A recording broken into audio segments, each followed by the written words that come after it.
उत्तर प्रदेश विधानसभा में मंगलवार को यूपी की स्थानीय बोली को लेकर पक्ष और विपक्ष के बीच जबरदस्त बहस देखने को मिली। नेता प्रतिपक्ष माता प्रसाद पांडेय ने फ्लो लैंग्वेज में अंग्रेजी की जगह उर्दू भाषा करने की मांग की और अंग्रेजी को जबरदस्ती थोपने का आरोप लगाया, जिस पर सीएम योगी भड़क गए। उन्होंने सदन में सपा पर जोरदार वार किया और इसे सपा का दोहरा चरित्र बताया। उन्होंने कहा कि विपक्ष हर अच्छे काम का विरोध करता है। ये अपने बच्चों को इंग्लिश मीडियम में पढ़ाते हैं और दूसरे के बच्चों के लिए उर्दू की वकालत करते हैं। सीएम योगी ने कहा कि समाजवादी पार्टी भोजपुरी, बुंदेलखंडी और अवधी का विरोध क्यों कर रही है। यही सपा का ढोंग है। सपा के लोग दोहरे चरित्र वाले हैं। ये बड़ी विचित्र बात है। समाजवादी पार्टी वाले उर्दू की वकालत कर रहे हैं। समाजवादियों का चरित्र इतना दोहरा हो चुका है कि यह अपने बच्चों को तो इंग्लिश मीडियम स्कूलों में भेजेंगे, लेकिन आपके बच्चों को पढ़ाना नहीं चाहते। आपके बच्चे उर्दू पढ़े, ये उनको मौलवी बनाना चाहते हैं। सपा के नेता क्या देश को कठमुल्लापन की ओर ले जाना चाहते हैं? यह नहीं चलने वाला है। योगी आदित्यनाथ ने सपा के नेताओं पर कई वार किए, सुनिए। उत्तर प्रदेश के विभिन्न बोलियों को, भोजपुरी, अवधी, ब्रज और बुंदेलखंडी को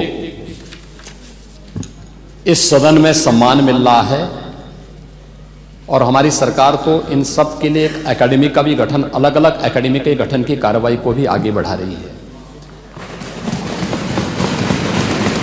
ये सभी हिंदी की उपभाषाएं हैं, यानी हिंदी की बेटियां हैं। भाषा की समृद्धि के आधार है और हमें इसका स्वागत करना चाहिए। ये सदन साहित्य केवल विशुद्ध साहित्यिक और व्याकरण से के विद्वानों की नहीं है। आम जन का प्रतिनिधित्व करने वाले माननीय सदस्य समाज के विभिन्न तबके से आए हैं। अंतिम पायदान पर बैठे हुए व्यक्ति की आवाज को भी इस सदन में मुखरता मिले,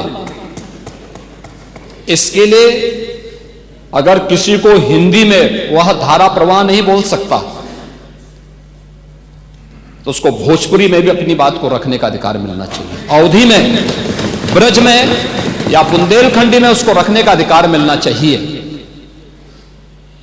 ये कौन सी बात हो गई कि भोजपुरी में ना बोले, अवधी में ना बोले, इसका विरोध अंग्रेजी का, बुंदेलखंडी में ना बोले और उर्दू की वकालत कर रहे हैं।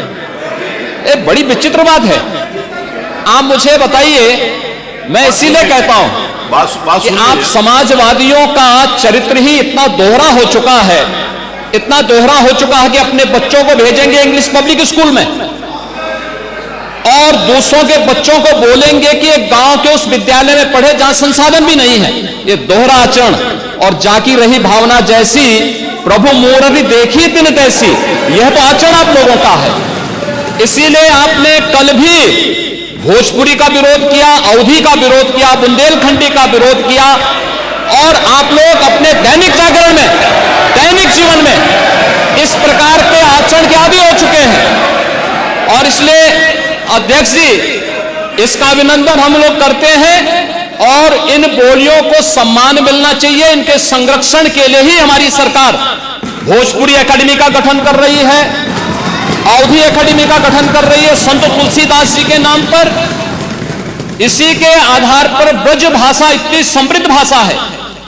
सूरदास जी ने अपनी सभी रचनाएं उसी भाषा में दी हैं। संत तुलसीदास जी ने अपनी कालजयी रचना रामचरितमानस, जो इस सदन में ही नहीं, उत्तर भारत के अंदर और भारत से प्रवासी हुए जितने भी ऐसे लोग हैं जो मॉरिशस में या दुनिया के फिजी में या दुनिया के किसी देश में गए, उनके संकट काल में रामचरितमानस ही तुलसीदास जी का अवधी भाषा में रचा गया, रामचरितमानस ही उनका सहारा बना था। और आज जब उसको सम्मान मिल रहा है तो आप उसका विरोध कर रहे हैं। बड़ी विचित्र सी स्थिति है। आप हर अच्छे कार्य का समाज, आज के यही ढोंग है आप लोगों का, यही ढोंग है। हर अच्छे कार्य का आप विरोध करेंगे, हर अच्छे कार्य का आप विरोध करेंगे। हर अच्छा कार्य जो प्रदेश के हित में है, देश के हित में है, आप उसका विरोध करेंगे। और मुझे लगता है इस प्रकार के विरोध की निंदा होनी चाहिए और हम इसका समर्थन करते हैं जो उत्तर प्रदेश की बोलियों को सम्मान मिल रहा है। मैं आपका धन्यवाद करूंगा और विधानसभा सचिवालय को इस बात के लिए धन्यवाद दूंगा।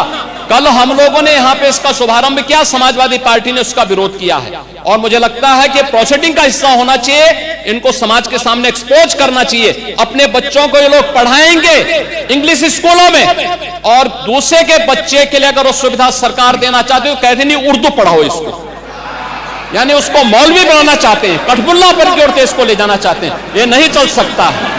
अगर आपने हमारा अभी तक चैनल सब्सक्राइब नहीं किया है तो कृपया चैनल सब्सक्राइब कर लें, लाइक करें, शेयर करें, कमेंट करें। तो मिलते हैं फिर किसी और खबरों के साथ। नमस्कार।